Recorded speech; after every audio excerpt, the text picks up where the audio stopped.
Olá, pessoas. Então, hoje nessa aula nós trataremos do Iluminismo e a sua influência na independência dos Estados Unidos. O Iluminismo, então, foi um movimento intelectual, científico e filosófico onde se fazia uma oposição ao antigo sistema político, aos regimes absolutistas dos monarcas europeus, que essencialmente o iluminismo começou na Europa e ele se espalhou para os outros lugares do mundo gradualmente. Então ele fazia oposição aos dogmas fixos da Igreja Católica, as monarquias absolutistas. Eles defendiam ideias mais liberais, ou seja, de liberdade religiosa, e defendiam ideias como liberdade, progresso, tolerância, etc. Então, no Iluminismo houve essa oposição ao pensamento religioso tradicional. Eles tinham uma abordagem mais a favor da ciência, da racionalidade, e acabavam por se opor a esses dogmas religiosos da Igreja Católica. E isso veio influenciar muito na história que se seguiu. Hoje, por exemplo, o liberalismo econômico é um descendente direto do Iluminismo, e isso veio influenciar muitas sociedades, inclusive, por exemplo, nas Américas, com a luta contra a escravidão. As ideias iluministas acabaram tendo uma grande influência. Mas hoje nós centraremos na sua influência na independência dos Estados Unidos, mais especificamente. Bom, então no século XVIII, que seria vou deixar claro que falando aqui em números, acaba não sabendo o que esses números romanos significam, X, V e I, que é uma coisa que eu somo na minha cabeça, pra saber, tipo, X é 10, V é 5, I é 1, é só fazer a soma. Uma coisa que às vezes confundem, mas quando nós estamos falando de um século, vou ressaltar bem rapidamente. Por exemplo, o século XX seria de 1901 a 2000. O século XIX, de 1801 a 1900. Vocês entenderam, né? Tipo, sempre o número atrás. Porque século XIX seria do século de 1801. 20 seria do século de 1901. Enfim, funciona mais ou menos assim. Eu quis ressaltar, né? Porque a maioria talvez não saiba disso. Ou se confunda, né? Eu me confundi por muito tempo. Bom, então no século XVIII, essas ideias iluministas começaram a inspirar a população de algumas dessas colônias nas Américas, que esse foi o caso das 13 colônias. Depois passaram a integrar o território dos Estados Unidos. Por isso se chama Estados Unidos, porque literalmente eram diversos estados que tinham uma certa autonomia que acabaram se unindo num país.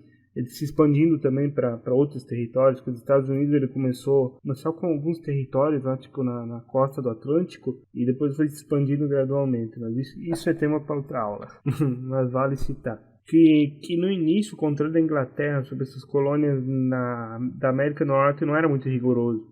Mas isso se modificou no século XVII, depois da criação das leis de comércio e navegação, em que eles estabeleceram uma cobrança de novos impostos. Isso se deveu aos gastos que a Inglaterra teve na Guerra dos Sete Anos, que foi de 1756 até 1763. 7 anos, né? O nome já diz. Que eles tiveram contra a França pelo domínio do comércio colonial. Uma coisa que vocês vão ver muito na história é como a França e a Inglaterra foram inimigos por tanto tempo e depois se tornaram aliados. E essa guerra foi travada pela Inglaterra contra a França pelo domínio comercial nas colônias da América do Norte. E isso aumentou um aumento na quantidade dos tributos cobrados dos habitantes das 13 colônias, o que naturalmente gerou uma revolta, né?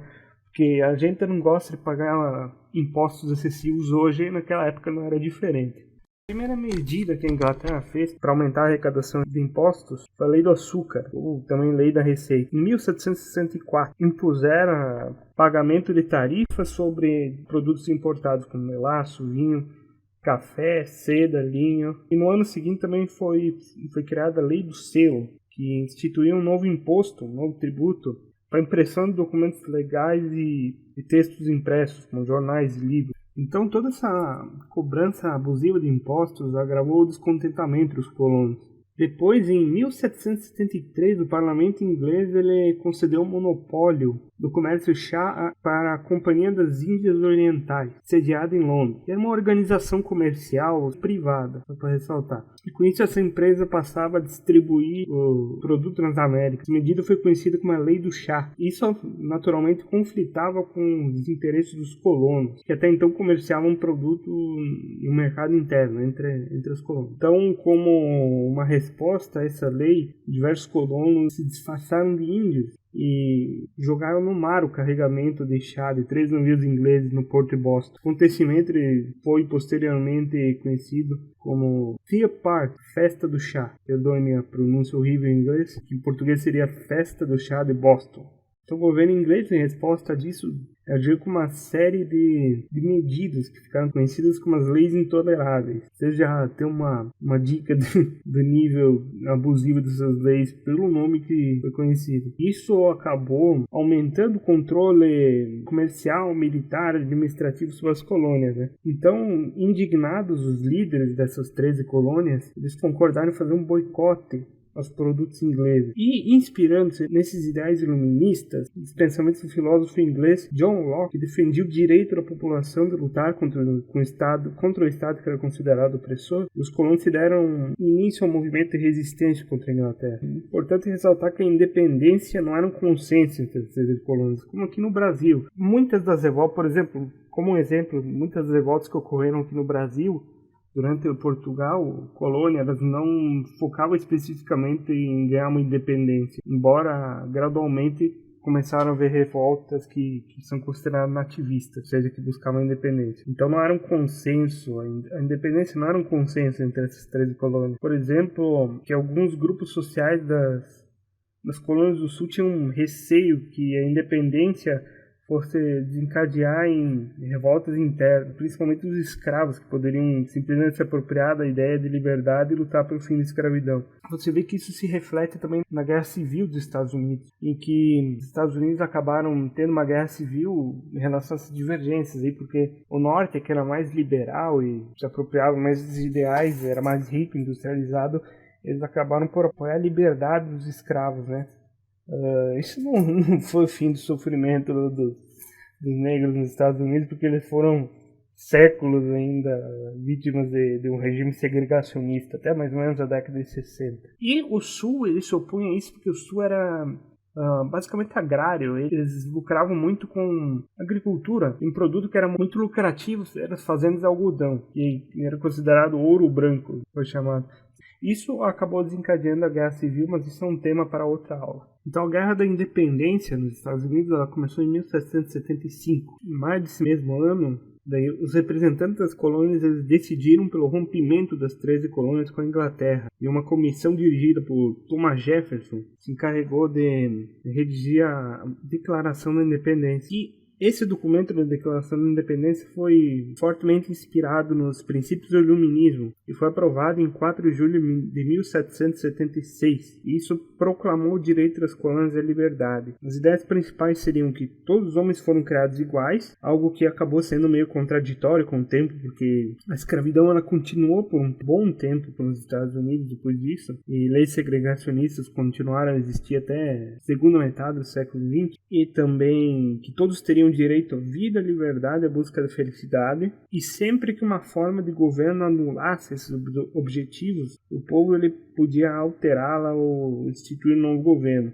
E as colônias unidas são estados livres e independentes. Por isso, por exemplo, nos Estados Unidos há tanta autonomia para, por exemplo, tu vê muitas coisas que variam muito do estado, porque a Constituição dos Estados Unidos acaba se inspirando nesses ideais iluministas, dá uma liberdade muito grande. Por exemplo, tem um debate a respeito das armas, do armamentismo nos Estados Unidos, que é um tema interessante a ser discutido, talvez até em sala de aula, em outra oportunidade, que nos Estados Unidos, a Constituição dos Estados Unidos, ela delimita que todas as pessoas têm o direito de portarem armas e de criarem, por exemplo, milícias, grupos armados que seriam para defender a liberdade e a independência desse país. E a Constituição dos Estados Unidos é algo que é seriamente seguido. Diferente aqui no Brasil, que nós já tivemos uma quantidade bem grande de constituições, e se for ver, por exemplo, a mais recente, que é de 88, nós podemos ver diversos exemplos de quando ela não é seguida no Brasil.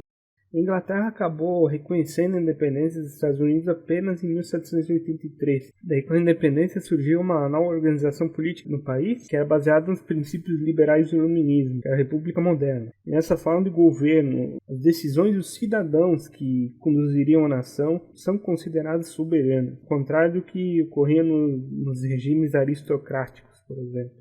A aristocracia é basicamente quando uma classe social ela controla o país. E, como eu citei anteriormente, apesar dessa mudança na forma de governo, muitos estadunidenses permaneceram sem direito de participação política no país, pois eles não eram considerados cidadãos. Por exemplo, a escravidão foi mantida quase 100 anos após a independência. Os indígenas continuaram sendo perseguidos e expulsos de suas terras, mulheres conquistaram direito ao voto só no século XX. Por exemplo, como eu mencionei, a segregação racial acabou em 68, uma época que era conhecidos os direitos civis, e os indígenas passaram a ser cidadãos só apenas no início do século XX, onde eles praticamente inexistem hoje em dia em questões numéricas. É muito diferente do que ocorreu aqui no Brasil. É claro, no Brasil também ocorreu escravidão, no Brasil também ocorreu massacres contra indígenas, só que essa questão de uma forma muito diferente. Aqui no Brasil, por exemplo, a miscigenação sempre foi algo bem visto, né? Enquanto nos Estados Unidos não. Que até contradiz essa questão da segregação, contradiz os próprios preceitos iluministas. Bom, Nunes, então essa foi a aula sobre a influência do iluminismo na independência dos Estados Unidos. Espero que vocês tenham gostado. Não se esqueçam de debater o tema e fazendo as suas colocações, se expressarem o que vocês entenderam sobre essa matéria, qual a influência do iluminismo nos dias modernos. Então, até mais.